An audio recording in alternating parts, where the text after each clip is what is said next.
Think the ocean's deep? The bottom of the sea lies farther down than you'd imagine, far deeper than even the tallest mountain is tall.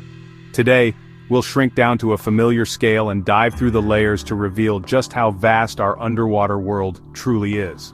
Picture Mount Everest, Earth's highest peak, 8,849 meters tall. Now imagine taking that summit and pushing it beneath the waves. Even then, you'd still have over a mile, around 1,600 meters of water above you to reach the ocean floor. If you could teleport to the top of Everest and instantaneously submerge yourself straight down, you'd still be floating in a bathtub that's 685 miles long before you hit bottom. The ocean isn't uniform. Scientists divide it into vertical zones based on light and depth. The epipelagic sunlight zone extends from the surface down to about 200 meters, where photosynthesis still occurs.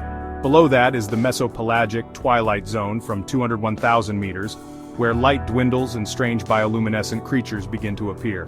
Next, the bathypelagic midnight zone from 4,000 meters, a realm of perpetual darkness. Then the abyssopelagic abyss zone from 6,000 meters, almost entirely lifeless aside from a few hardy species. Finally, the hadal zone, the trenches, starts around 6,000 meters and plunges to the bottom, deeper than most people can fathom. To find the deep sea floor, humans first needed technology. At just 100 meters, you reach the depth where most large fish swim, like tuna and big sharks. By 330 meters, blue whales hover to catch krill. Around 700 meters, the USS Triton became the first sub to use this depth to circumnavigate Earth in 1960. At 831 meters, we find the record for free diving, over 1,000 meters in human lungs, with pressure 26 times surface level, enough to crush most bodies. Drop to 1,640 meters, and pressure is roughly 165 atmospheres, yet sperm whales dive here to hunt giant squid. By 2,400 meters, we're well into the twilight bathypelagic overlap, where fewer vessels have explored. You'll find anglerfish and other bioluminescent predators that lure prey with glowing lures in total blackness. Now keep going. 4,000 to 6,000 meters is the abyss. The walls of underwater canyons, pressure near 600 atmospheres, temperatures just above freezing.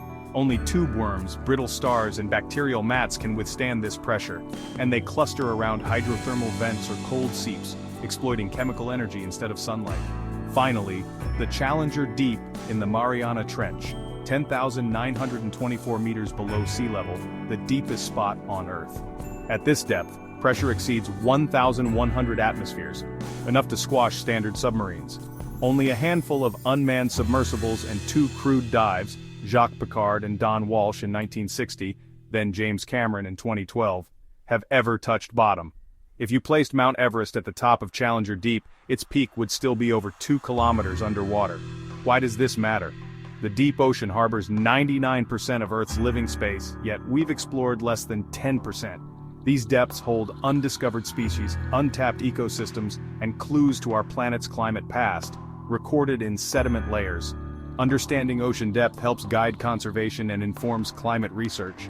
What I learned today: Earth's oceans run deeper than we can easily imagine, home to alien worlds just waiting to be discovered.